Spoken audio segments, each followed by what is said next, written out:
Welcome back to the Life of a Fit Pro. I'm your Fit Pro, Andra Anderson, and let's dive into all things fitness this week.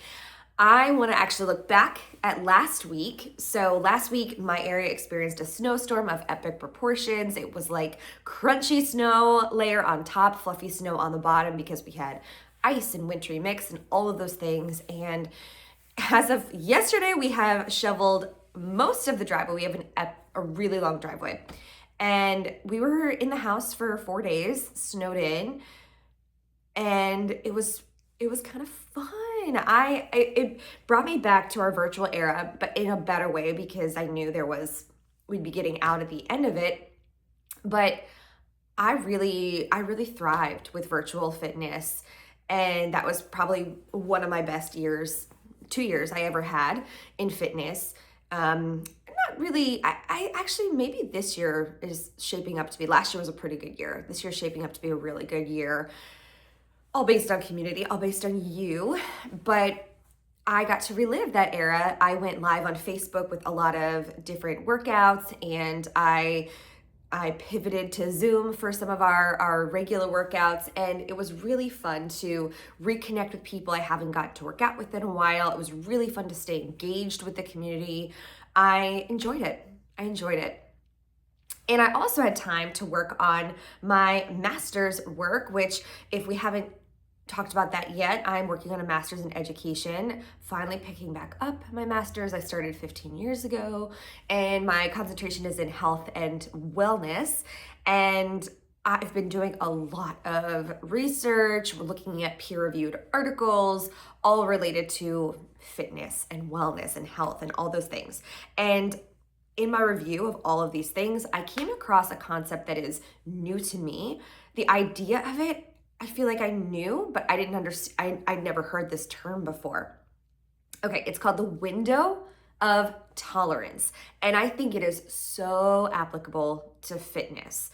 So I want to get this right. So I rewrote it out. Okay, the window of tolerance is like a zone of awakening or passion, and in which we are able to function most effectively. So it's this happy medium zone where you're able to do the things, you're really passionate about the work that you're doing, and you're emotionally regulated.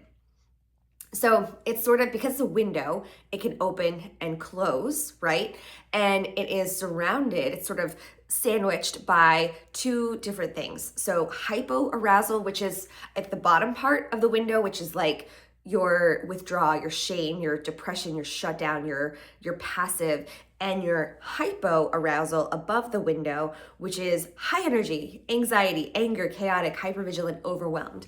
Basically, these two really extremes in terms of your how you show up, your response to things, sandwiched in between like emotional regulation. So I guess you would say the goal is to widen your window of tolerance so that you can feel all the feelings and have that nice range of emotion, but it doesn't completely, knock you down. So when something unexpected happens, you have the fortitude and the knowledge and the know-how to keep yourself regulated while still moving forward. And I feel like, I hate talking about it, but it's such a banner moment. The pandemic really increased my window of tolerance in fitness. Like, I roll with the punches, right? Like you experience setbacks because you can't do the things that you're doing. You're not making money. You're not connecting with your community. You have to learn how to do it online. You have to learn all of the rules. Okay, 6 feet apart, 10 people only, even in outdoor situations. My window of tolerance increased, and because of that experience, outside of the pandemic, like, my fitness business has flourished. I have such a big window of tolerance for things. I try my best to embrace what's coming. That's not to say that there aren't moments of like high, low, high, low, high, low, but they're farther in between. There's more medium approach now, which I think allows me to continue moving forward, allows me to continue increasing my knowledge base, connecting with the community, it's actually been a really great thing. And it made me wonder, where else is the window of tolerance applicable, or where else can you find opportunities to increase it? And I think a lot about clients that I work with, right? So you might have this goal of, I not everybody has this goal. Maybe your goal is moving more. Maybe your goal is drinking more water. Maybe your goal is losing weight, getting stronger. Truth be told, I'm hearing less of the losing weight, which is really exciting to me, and more of the, I want to be stronger, I want to be more powerful, I want to be able to move my body in effective ways. And that's just like, can we just take a moment and celebrate that? Because I mostly work with women, and I don't hear a lot of, I just really want to lose weight. It's like, I want to get stronger. I want to have better endurance. I want to show up better for myself. I want clearer skin, whatever it might be. And those are all side effects of fitness, which is so exciting. So exciting. But it also could just be that I found my people. Like, that's the message that I share, and those people find me for that reason, right? I'm not about fitting into a certain size. That's not who I am. Okay, so I wrote about this on my blog. I talked about a couple of things. So pre-COVID, I used to get really bent out of shape if somebody would register for a class and not show up. Like, they would just cancel. I would think, what happened? Like, what did I do wrong? What was it? When it happened a few times, I started to and I talked to people and they kept coming back after that. I realized, like, okay, if they canceled and they never came, they were never for me. And if they canceled and kept coming back after that, something just happened, right? Life just happens. Now, I don't get a ton of cancels now. It's been a while since I've had a lot. But my window for tolerance has widened for that, because I realize, okay, it's not about you. Don't take it personally. Something happened to them, or they weren't for you. And knowing that, when it happens, I'm not like, whoa, somebody canceled. I'm like, oh, somebody canceled.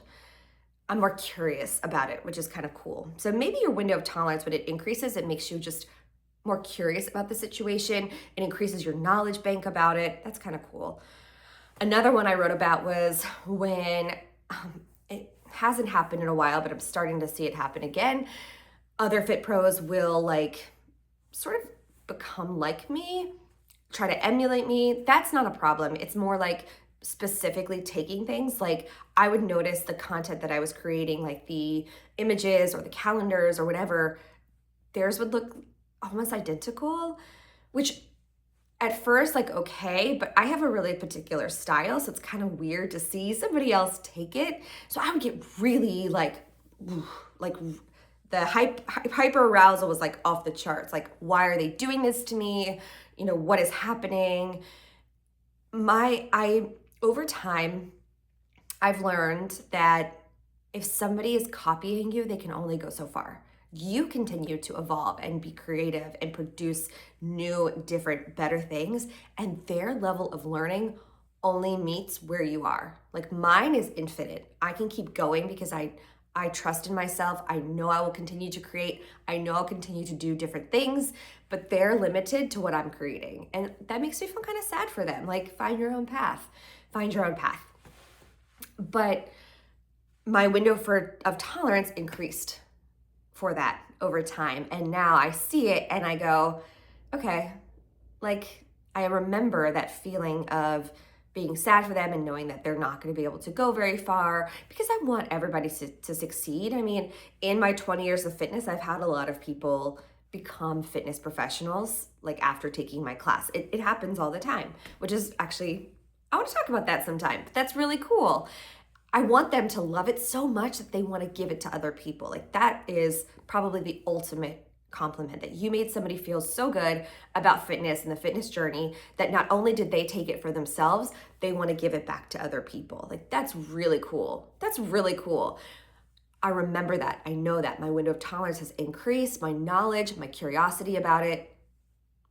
I don't have as many high and low related to it. And I wonder where else that applies. Where else does the window of tolerance apply?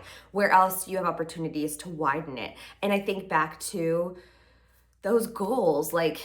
You might say, I want to lose weight. I'll start with that one because that one's like the worst for women. And maybe you think about, you hear what you should do, right? Increase protein, cut calories, cut carbs, cut sugar, whatever it might. I'm not saying do those things. Like, please don't do those things. But that's what you hear and what you see and what you've absorbed from the media. That's what I need to do. And you notice that the scale doesn't move. So you're like, okay, I'm angry, I'm spending all this time, I'm not eating what I like, I'm not happy, maybe you're not sleeping well, maybe your stress is high because you're just not having fun with it. So where are opportunities to increase that window of tolerance when it comes toward that goal? Maybe it is being curious about, well, what's about that? What's the reason I would like to lose weight? What's really the reason that I want to do this? Is it I want to feel better in my clothes? Is it I want to have more energy? Is it I want to show up as the best version of myself? And when you lean into those things, your window of tolerance toward losing weight widens. Meaning, okay, I didn't drop any weight this week. Let's get curious about that. How was my sleep? Did I drink water? What was my stress level like? All of those different things. Have I had my numbers checked in a while? Have I talked to a physician about this? Maybe there's something medically happening that I have no control over until I know what it is. Too long didn't read, basically. Window of tolerance is increasing your curiosity about something. So your knowledge about it increases, your understanding of it increases, and you are able to regulate your emotions toward it. And I feel like that might be the key to unlocking your potential, the key to redefining and aligning your goals to your life, to being the best version of yourself. Amazing. Amazing. I cannot wait to learn more about the window of tolerance and how it applies to health and fitness. And I'm curious if you feel like listening to this, there are areas where you're like, I really want to dive in and see if I can grow my window of tolerance for this, because I do feel really engaged. And I've really only been talking about the hyper-arousal, like the things that make you kind of angry. I'm curious about the things that, make you feel more shut down or passive or numb, like being curious about those things as well, because it goes both ways when you're trying to regulate your emotions. So there we have it.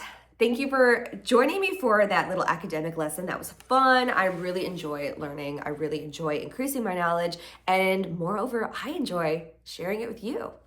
So thank you so much for joining me, and make sure you check out the bonus episode this week of our Tuesday tea. So I drop this regular episode and the bonus episode. Make sure you are liking, subscribing, commenting, sharing, all of those things. And don't forget to check out the Secret Life of a Fit Pro blog while you're at it as well. We made it 31 days and I'm going for 60, and who knows, maybe 365. We'll see. Thank you. I'll see you next time.